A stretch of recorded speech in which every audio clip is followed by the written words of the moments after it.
Welcome to yet another exciting edition of Sports Talk here on Atlantic Television Network. On this edition of the program, Team Nigeria is set to return from the African Athletics Championship. Meanwhile, from the wall of the Olympics, a lot is ready as 39 athletes are set to compete as neutrals. And in football, Nigerian forward wins club player of the season. Details of this and many more will be yours when we return from the break.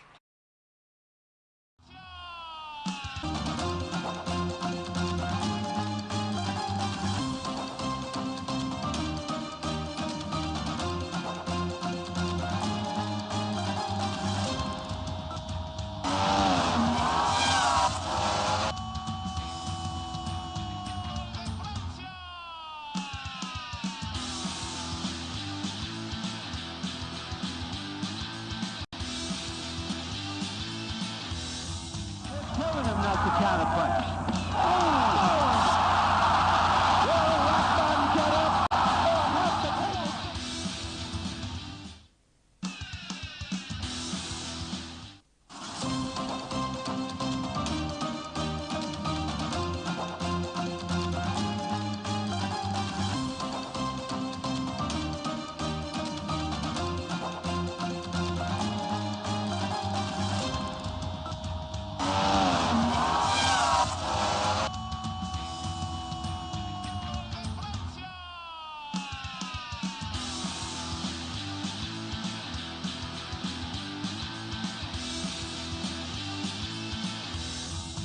Telling him not to counterpunch.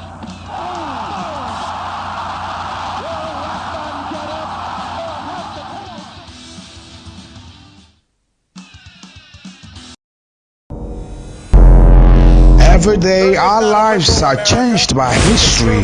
We are one people, all of us. Leaders, politics. Nobody's ambition is.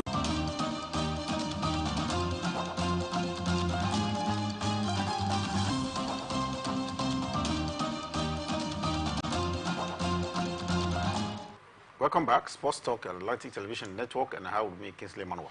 Very happy to be here, Siri. Thanks for having me. Well, the activities in the Douala, Cameroon has come to an end, talking about the 23rd African Senior Athletics Championship, as members of Team Nigeria are set to arrive today after competing for medals at Cameroon. I think for me, it was really an impressive outing, and for Team Nigeria, the African Championship this time around, despite the hitches, despite the fact that some of the athletes have to pull out, I think was really an impressive one.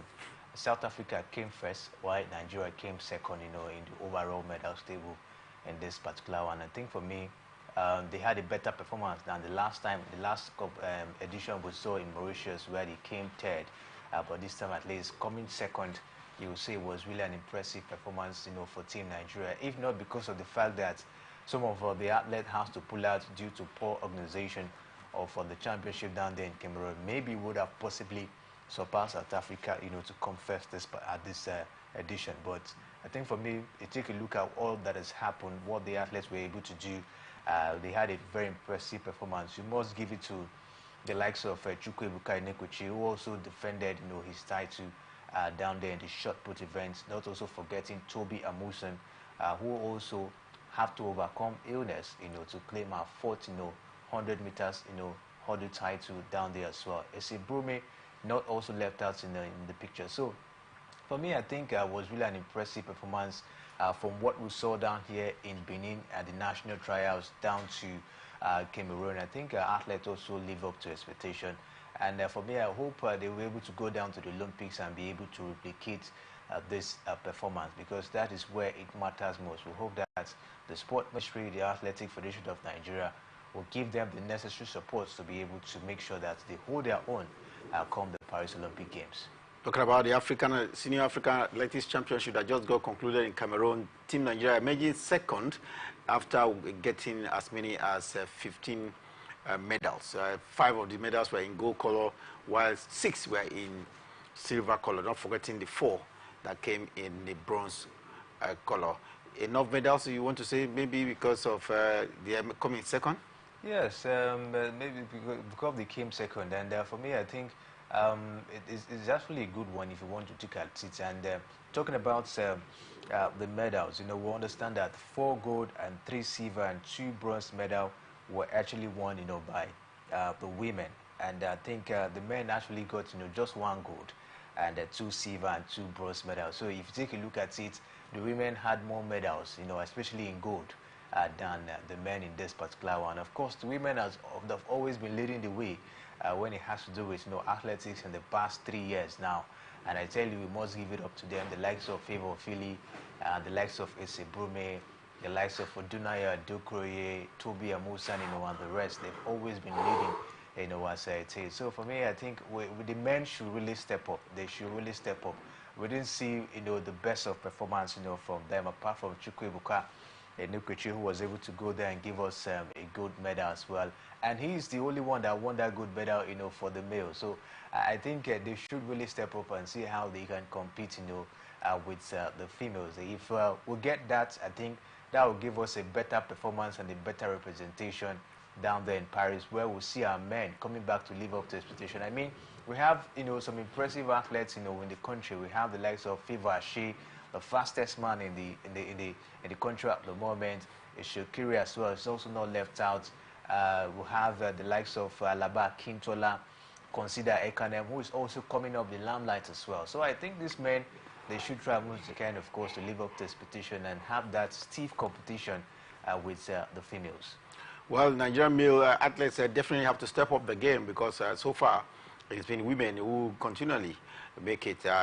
It's in sports generally here in Nigeria, we seem to have more women have made their impact than a male. If you want an example of that, it's short. You can remember that Tobi Amuso is the only Nigerian who has won a world record title, and she is female. So that buttresses the fact that in the entire over 60-something years of sports performances at continental and international level, the women seem to bring more honor than the male. Well, that is subject to debate, but I've just given you one highlight of the fact that Tobi Amuso, a world record holder, no other male has the record from Nigeria, and she is female. Well, let's quickly get to more athletic stories for you. Nigerian hurdler Tobi Amuso, I talked about her just a few minutes ago, seconds ago. She is grateful to being able to overcome illness and, of course, help Nigeria win a 3rd consecutive women 4x100 meters event. She was ill in the course of the championship, but she bounced back and got a gold medal. Yes, I think for me it was a very a good spirit, you know, from Tobi Amuso down there in Douala, Cameroon. Despite the illness, you know, she was able to overcome that one to help Team Nigeria, of course, to take gold medal in the 4x100 meters, and helping the team as well to gain that qualification, you know, to the Paris Olympic Games. I think for me it's a very, very impressive one. If not because of her, who knows if would have possibly qualified, because we understand at the end of the competition, the 4x400 meters relay team couldn't get a ticket to the Paris Olympic Games despite having a blazing, you know, performance. And for me, it's really a setback, you know, for Team Nigeria not being able to represent the 4x400 meters, you know, relay events down there at the Olympic Games. But Tobi, thank God for Tobi, she was able to salvage, you know, the victory for the 4x100 meters. And I think for me, it's really an impressive one. And we should be also grateful for her, you know, overcoming illness and stepping on the track, you know, to make sure she get this one. I think all eyes are all on Tobi Amuso at this point in time, because they're been a lot of pressure, a lot of talk, a lot of criticism that she can't go down to the Olympic Games and be able to get a gold medal for herself. I think for me, nobody should put that doubt, you know, on Tobi Amuso. When you take a look at what she has been able to do at the World Athletics Championship, the Commonwealth Games, to take a look at the various Diamond League events, you know, she has participated and how she has performed, I don't think anybody should doubt her performance when it has to do with, you know, picking up a gold medal at the Olympic Games. We just hope that, you know, she'll be able to buckle up and then strengthen herself and being able to showcase herself, you know, at the Olympic Games by picking a gold medal as well. Tobi Amuso, world record holder in the 100 meters hurdles event, narrowly missing out on getting gold in her own specialty, but then did help Nigeria, Team Nigeria, to win in the 4x100 meters event. Do you think she will just abuse the lack of another gold medal in 100 meters in her cabinet? Yes, I think it's likely from what we've seen at this point in time. That's what everybody, of course, has been looking out for. For Tobin, I think her consistency is one thing we should really, applaud her for. In the past, 3 years, Toby has been consistent. It's so difficult for you to see an athlete, being that very much consistent. I know we used to have athletes that were very much consistent, way back, the likes of Blessing Okagbare. We understand she's one of the athletes that was very, very consistent, and the rest of them. But I think for Toby, since she came to Limelight, she's trying to put up that level of consistency, despite all that has happened, all the hitches, she having issues with the athletic, integrity unit and all of that. She's not, relenting. She had no setback with Toby. She keep on pushing.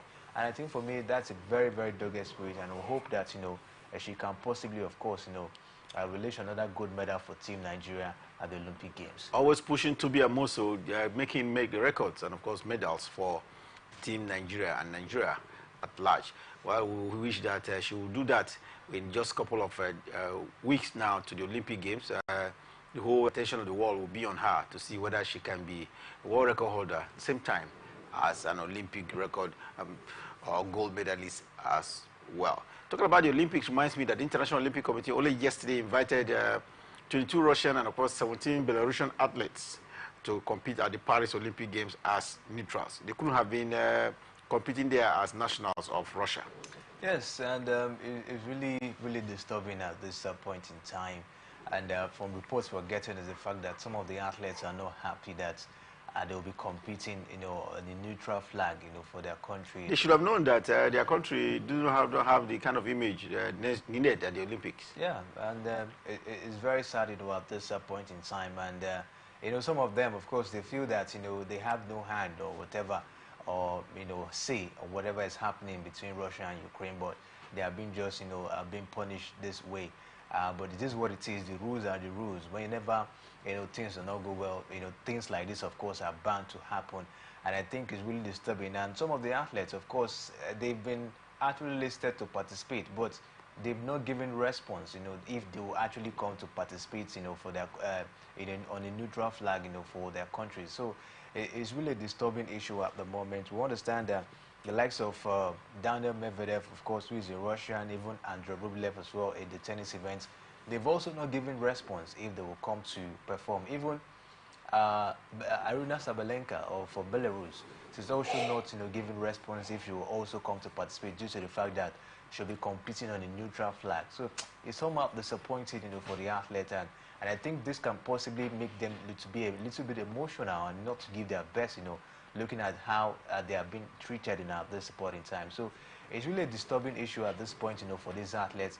We just hope that, all will be fixed and then we'll see them at the Olympic Games. Yeah, I don't understand why it is disturbing, because it is known before the Olympic Games, there have been other athletics championships where, Belarusian and Russian athletes have been reduced to neutrals and not compete under the flag of their respective countries.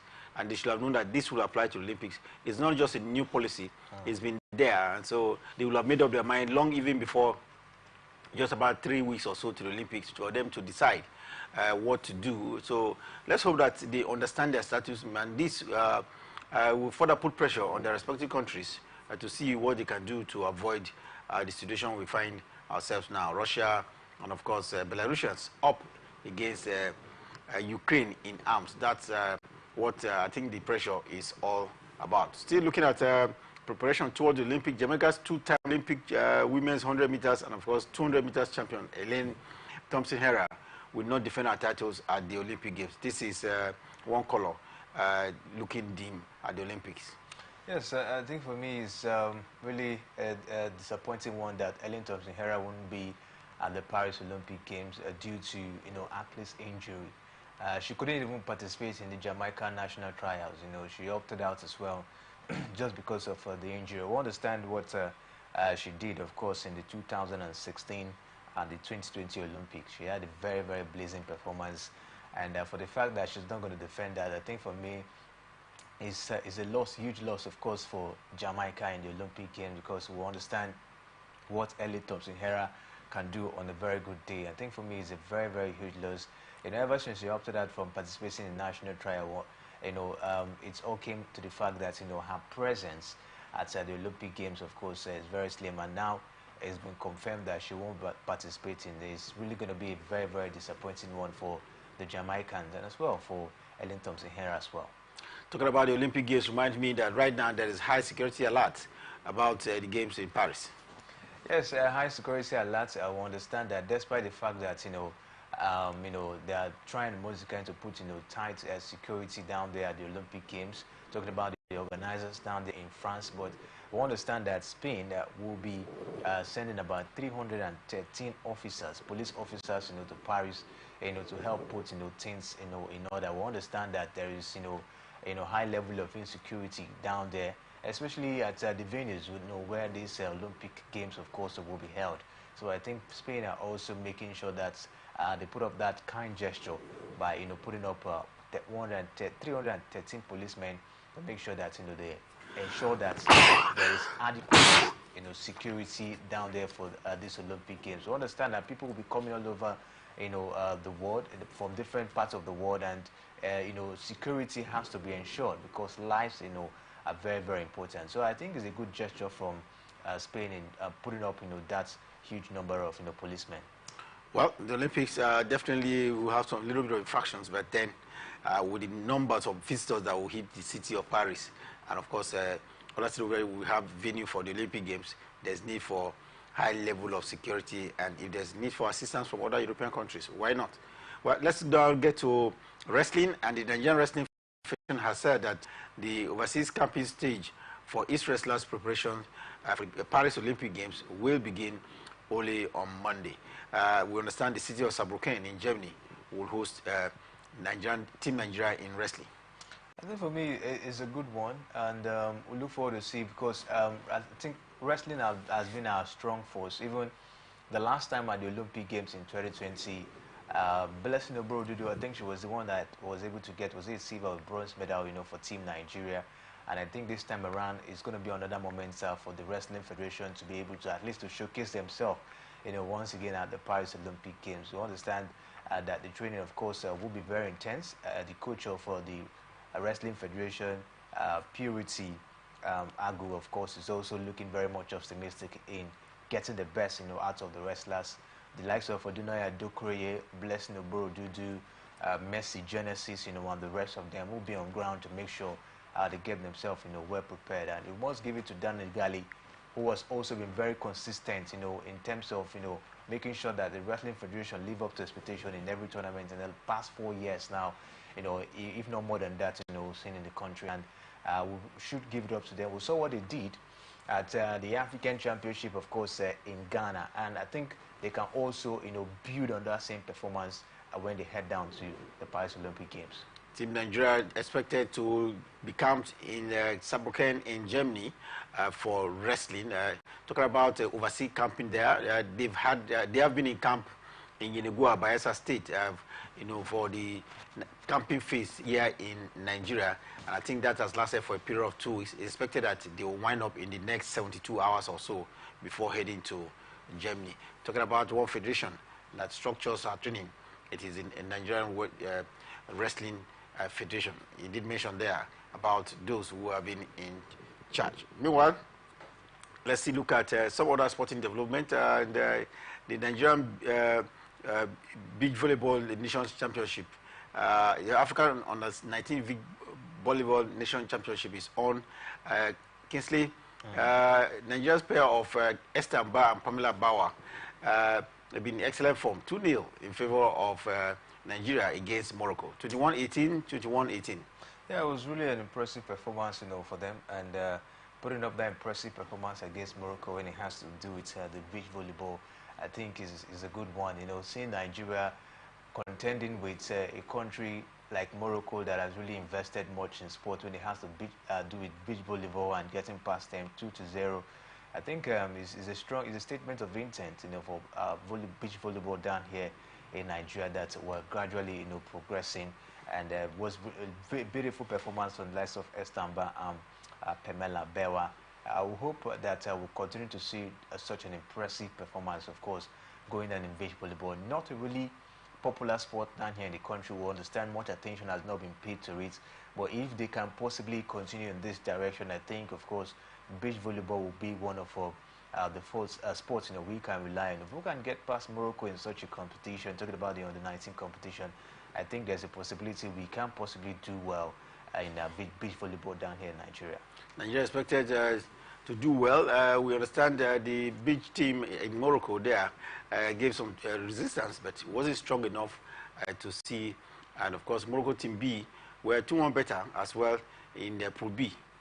Yes, they were actually 2-1 better in that one. 2-0 actually. 2-0, and for me, I think they also one of the countries we could mention that has a lot of pedigree when it has to do with sports, like I mentioned earlier. So it was really an intense encounter, and they were also able to take that particular victory in Pool B.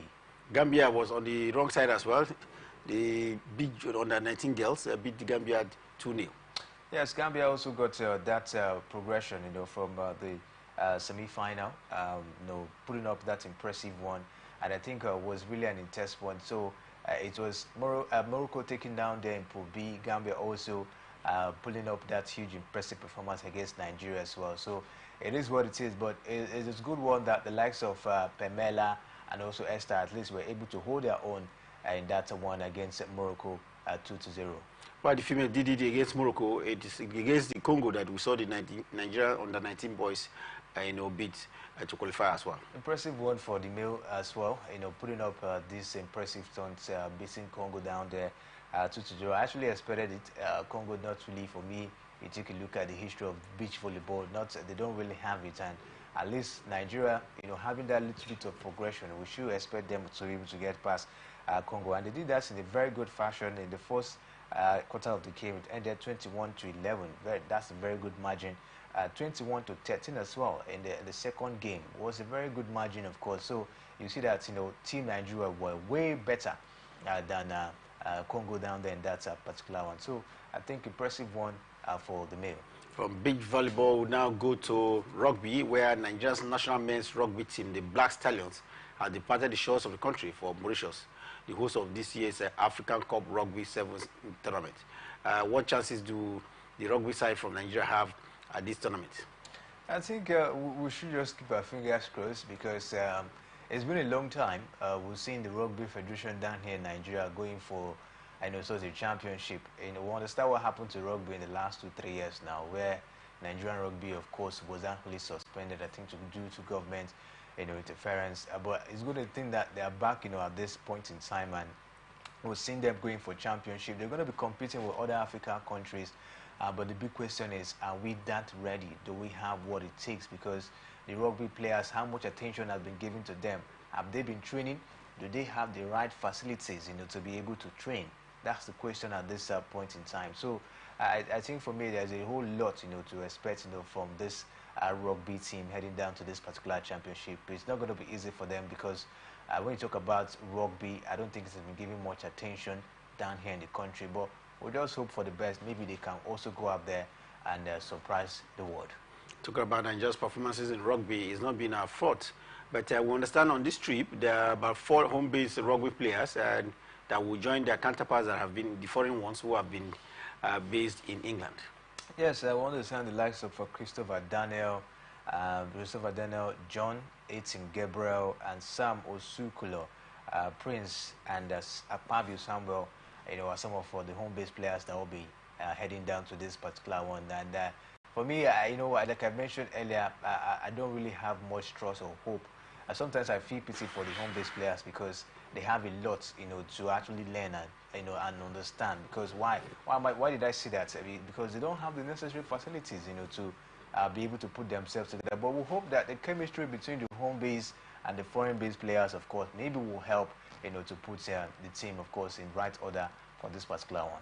Nigeria is in Pool B. They have Mauritius and which other country now to compete with? Mauritius and Cape Verde.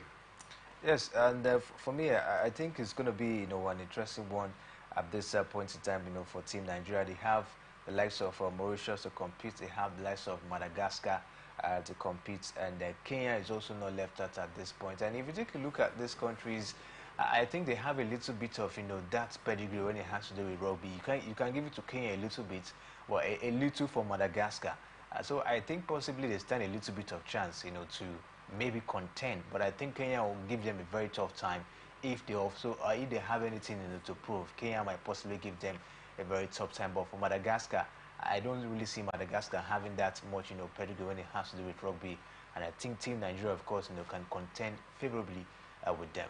Black Stallions expected to be action against Mauritius, Madagascar, and Kenya there, and we wish them the very best of luck. Time for us to take a break. When we return from the break, we'll look at tennis and see whether Andy Murray has any chance of being part of the Olympic Games. And in football, it is another rest day at the Euro Championship, but preparations are in top gear, for action, for the round of 16 that gets underway this weekend.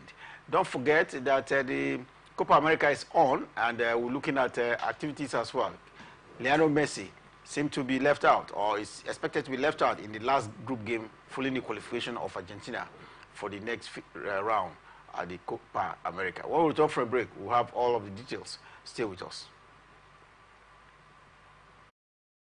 From the line across the ocean to the land beyond the mountains, through the Sahara, we bring all the sport news, live analysis, expert discussions on trending stories in politics, business, socio-economy, sports, and documentaries. So catch all the updates on the happenings around the globe. Stay focused on the fact today, only on ATN.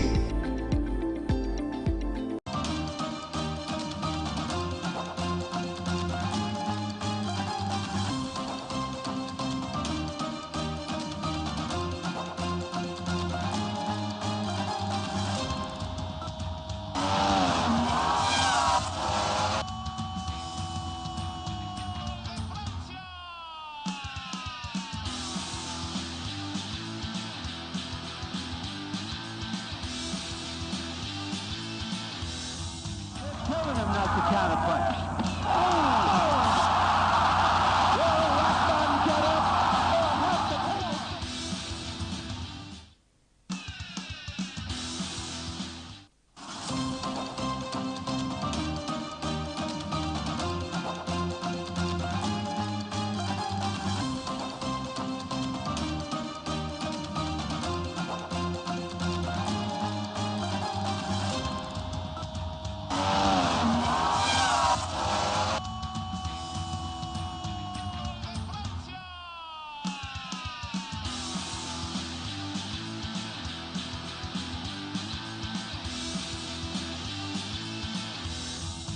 Telling him not to counterpunch.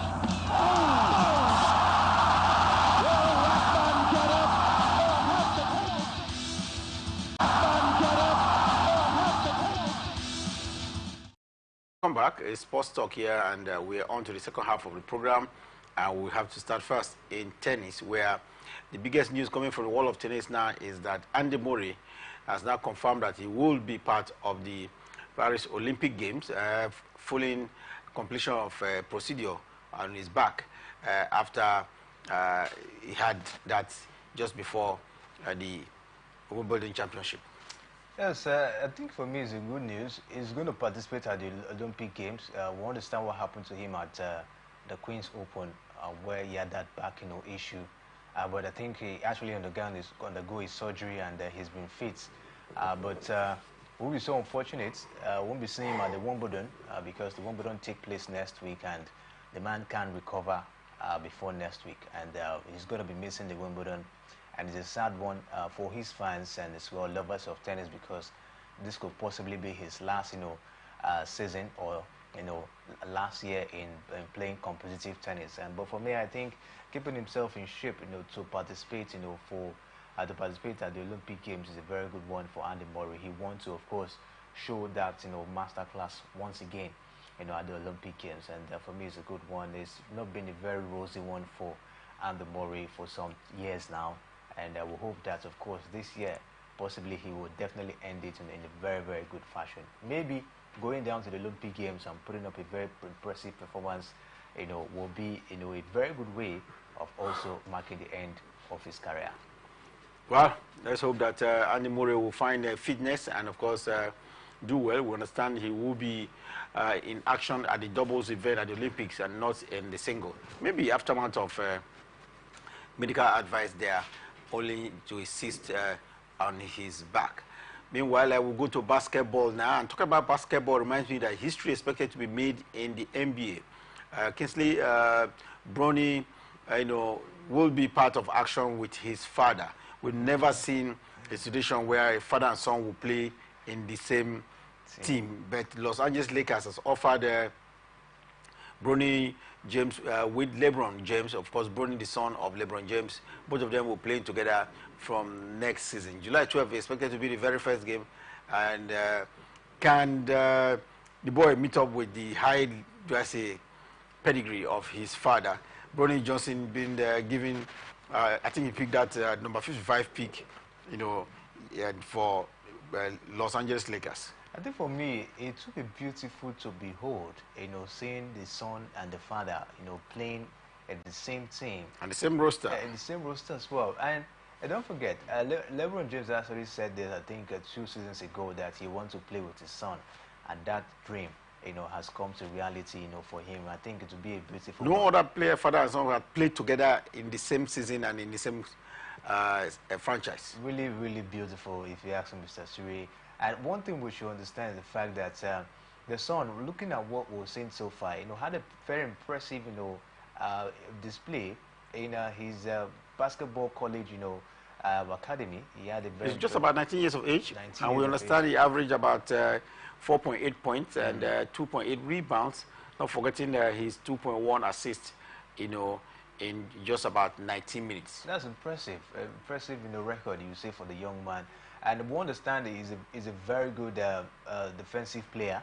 He has that, ability, of course, to put up the blocks, and, the defense. So it's going to be an impressive one for him, playing with his father in the Los Angeles Lakers. I tell you, it will be beautiful to watch, and I think more attention will be paid down to the Los Angeles Lakers, and more attention will be paid to the NBA to see what LeBron James and his son, will be able to do for the LA Lakers come next season. Well, congratulations to the James there. Bronny James will be playing alongside his father, LeBron James, legendary LeBron, because like we mentioned that, it's never happened before in the entire history of the basketball in the United States of America. Away from, yes, you wanted to say something there? Yeah, we just have to keep and see what the man will do. Looking at it, we just hope that, his health condition, of course, will help him, because we understand that at some points he had a cardiac arrest, and of course he was were able to put him, in order. We hope that won't be a distraction, to his career. We hope that he's going to actually have a good health, to compete for the Los Angeles Lakers, with his father. Well, we hope everything will be checked out medically to ensure that there's no casualty out there. Let's now go to football and talk about football. Reminds me that the chairman of the Nigerian Premier Football League, Benga Eleboye, has said that the referees in the Nigerian top flight will begin to use gadgets as aid in their official assignment from next season. Is this possible here in Nigeria? Yes, it's possible. It's possible if things will be put in place, to make sure that the gadgets, function properly. And talking about the gadget, what kind of gadget? Is it the VAR? I think there should be specific here for we to understand what the gadgets, of course, will be, or what it will look like. So it has to do with the communication gadget between the officials, the fourth official, like you mentioned, if there is introduction of VAR, but at least the important gadgets here is the communication between the assistant referee and the center referee, and maybe the match officials as well, match commissioner, and the fourth official for each of these games. I think for me, if that would be the case, it would be an impressive one, because in the just concluded season, we've seen a situation whereby the center referee actually, calls for maybe a penalty or a foul, and then the linesman, of course, his flag is down. You could see the miscommunication down there. I think that happened in the game between Enugu Rangers and Enyimba Football Club. It also happened in the game between Doma United and Enyimba as well, where we saw miscommunication between the center referee and the linesman as well. So if this will come in place, I think it will help, when it has to do with communication, so that they will have, one, agreement. Not the center referee is raising up his flag, the referee is also putting up another decision as well, and then the pitch of play. So I think it's a good one.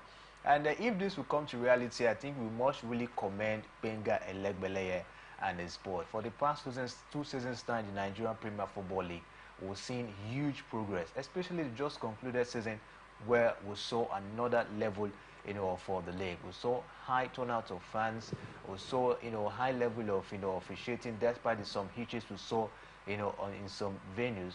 Top-notch organization, for the league, and we expect more, from Benga Elegbeleye, come next. And I think if we can possibly start with this, it will go a long way in making sure that, the referees, get themselves intact and be able to put up top-notch officiating in most of the matches. Nigerian referees stepping up, if you allow me to use that word. Expectedly, next season, they will be using communication gadgets to get their job done even better on the pitch there. Talking about the Nigerian Premier Football League reminds me as well that 6 players are expected to battle for the Player of the Month. The league just got ended just about a week ago, and the Player of the Month is expected to be picked among 6 players. It's going to be a very stiff competition, but I think Chijioke Mboma stand a very good chance. He was the highest goal scorer, and he just concluded season with 17 goals. And I think he had a very impressive outing for Yimba Football Club than the other guys, down there. The Christian Piabra. Yeah, Christian Piabra. Christian Piabra, I think he had about 4 goals in the just concluded season. And you see that is not way down for him to compete. Chijioke Mboma, highest goal scorer for the tournament. Even the likes of Godwin Agbaje for Enugu Rangers, I don't think he had that much of a goal tally, but he had an impressive performance for them. But I think Chijioke Mboma stood out. He was even the one who helped Yimba to get back to the continent in the last game against Plateau United down there in Aba. So I think for me, it is very clear that Chijioke Mboma might be the one to take this one home. Meanwhile, the coaches are expected to be picked as well. Coach of the month. Yeah, coach of the month. If you ask me, I think should be Fidelis. No, we had the likes of Kennedy Boboye in that list I'm seeing down there, and Majid Mohammed of Niger Tornadoes, Meremo Okara of Bayelsa United. But I don't see these coaches, coming up, as well. You can also give it up to Kennedy Boboye, who also went down to Sunshine Stars, to be able to help them, of course, survive relegation and put them on a very comfortable position in the just concluded season. But if you take a look at it overall, you definitely give it to Fidelis Lechukwu. Taking a look at the way he has been able to manage this Ranger side, right from when the season started and when it ended as well. Picking up the title even before the last match day. So I think Fidelis Lechukwu stand in a very good position for this one. Well, we wish them the very best of luck. Expectedly to round up the year, the season, they'd have to be outstanding with this award. Talking about the football and developments here in Nigeria, the Federations Cup takes center stage this weekend.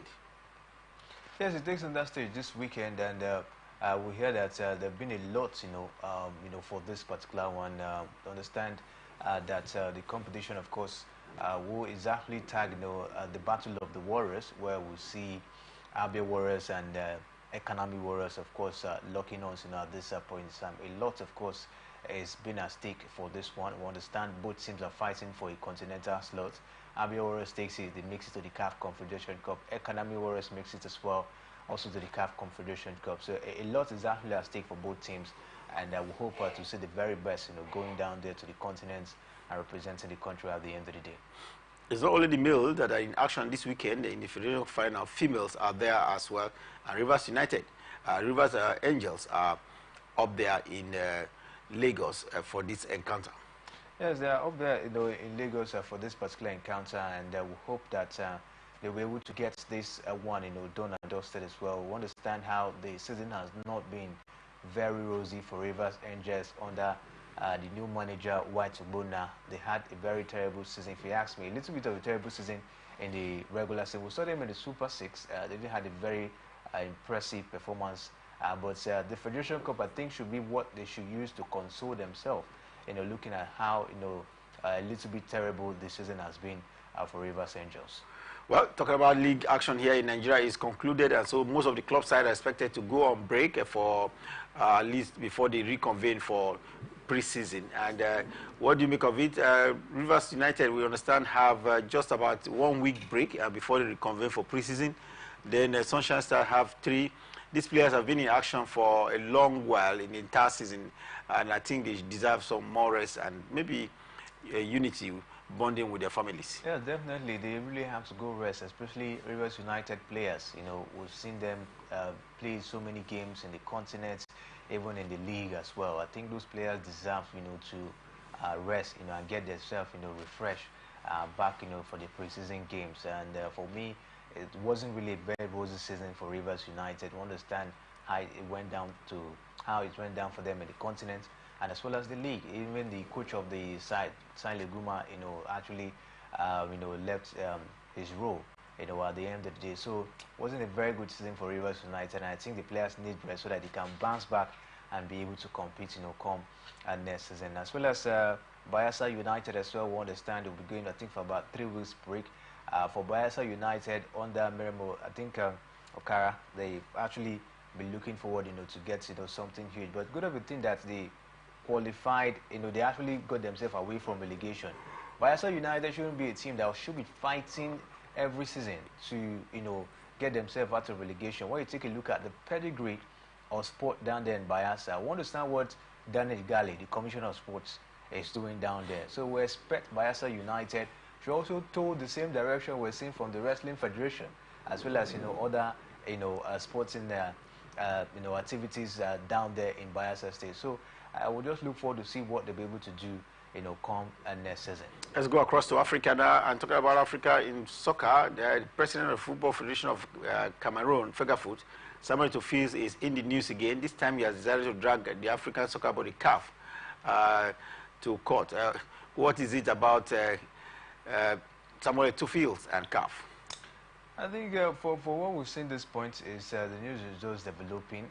We hope that we'll be able to get what will be the reason at this point between Samuel Eto'o, you know, and the CAF, you know, at this point in time. We hear that they actually dragged the, you know, CAF, you know, to court, but I think it has not been rosy so far with Eto'o since he actually took over leadership as the president of the Football Federation down there in Cameroon. One issue or the other, either he has a altercation with the players, or probably has a altercation with the sport ministry down there, or maybe the coaches. So I think Samuel Eto'o should actually take a look at it and see how he can put things straight for himself. But I think in the coming days we'll be able to have more knowledge about the situation of things between Samuel Eto'o and CAF at the moment. The Committee of African Football right now should be, you know, let's say, giving condolence visits and wishes to the Cameroonian Football Federation following the loss of one of their former players, an indomitable Lion player, Landry Nguemo.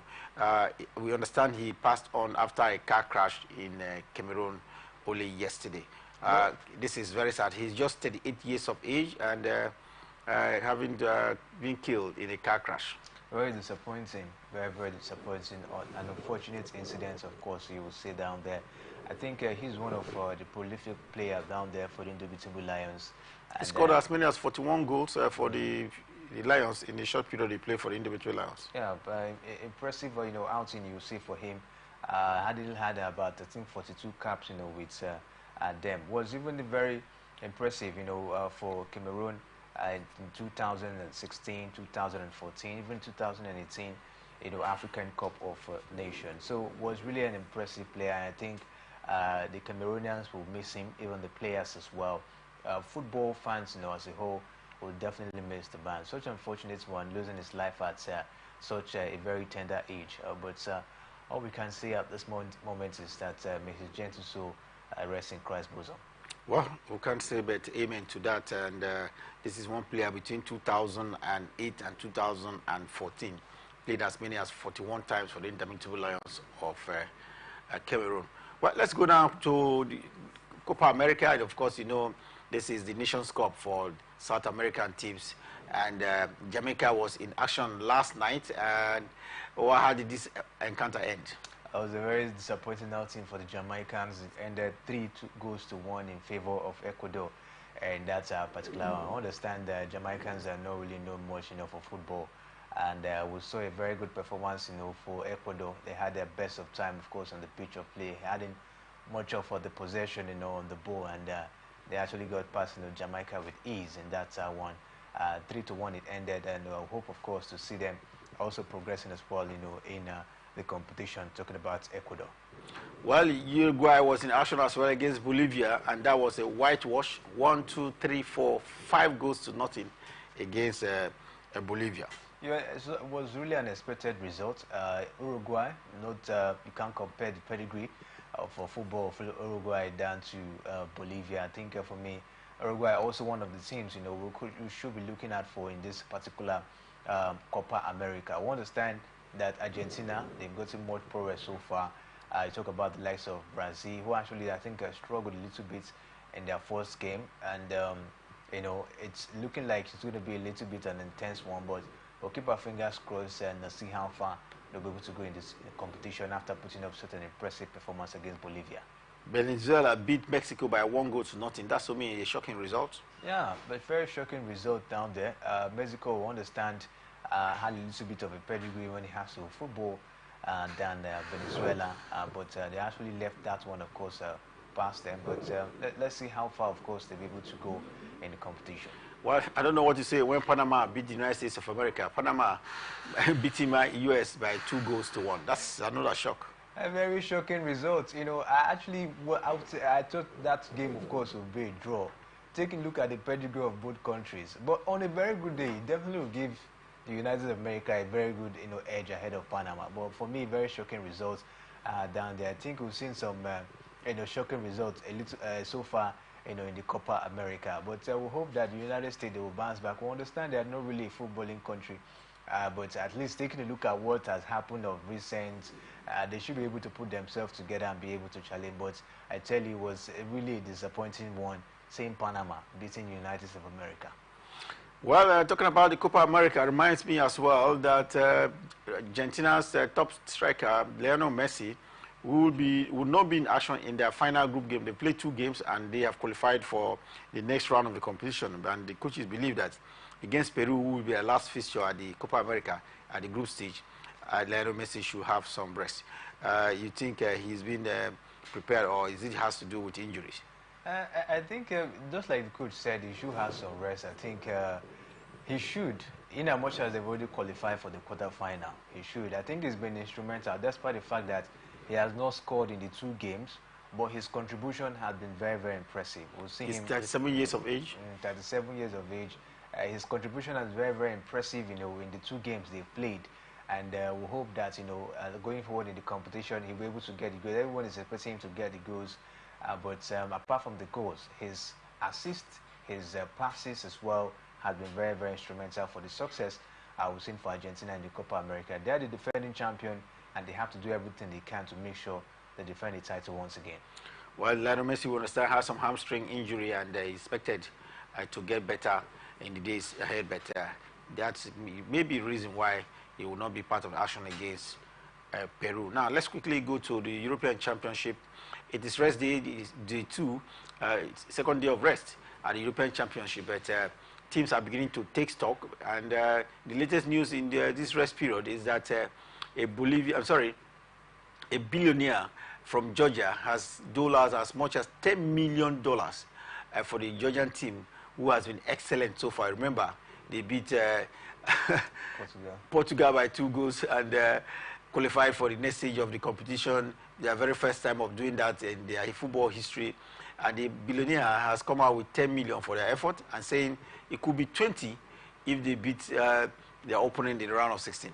It's going to be tough because they'll be facing Spain, and that will be a very tough mountain for them to climb. The lure of having $20 million can make you play. The motivation. Let's see how it goes for them. But for me, I think was an impressive outing for Georgia. We've never seen this. I tell you, the way they actually went out against Portugal was so surprising. Getting that 1-2 goals to 0. We saw the man from Napoli, Visca Kvaratskhelia, coming up, to live up to expectation for the Georgian side. I think for me was a very good one for them. This is a country no one gave that opportunity. So when you take a look at the population, I think not more than 3 million people down there in Georgia, and then coming up with this impressive performance, I tell you, is something worth celebrating. And I think that's what the businessman, who has actually done that particular amount of money, he was so motivated, to see the players, living up to expectation. I think for me, it was really an impressive one. We hope they can continue this performance, going forward in the competition. We just have to wrap up the show this hour. Don't forget, we're back at 6 p.m. Nigerian time for Sports Extraordinary. But just before we get to that, there is something breaking, and it has very cheering one for Nigerian football followers. Ademola Lookman has been voted as the Atlanta's Player of the Year 2023-2024. He couldn't be any less deserving. Impressive word for the man, had an impressive, season with Atalanta with 17 goals and 11 key passes across, all competition for the team. Of course, you definitely will give it up to him. We saw that hat-trick, of course, he got in the Europa League final against Bayer Leverkusen, and for me, I think the man really deserved this particular one. Well, for more around the European Championship and Copa America especially, join us at 6 p.m. Nigerian time for Sports Extraordinary. Until then, remember, peace and unity are clearly pathways to progress. Always enjoy here on Atlantic Television Network. From the line across the ocean to the land beyond the mountains, through the Sahara, we bring all the sport news, live analysis, expert discussions on trending stories in politics, business, socio-economy, sports, and documentaries. So catch all the updates on the happenings around the globe. Stay focused on the fact today, only on ATN.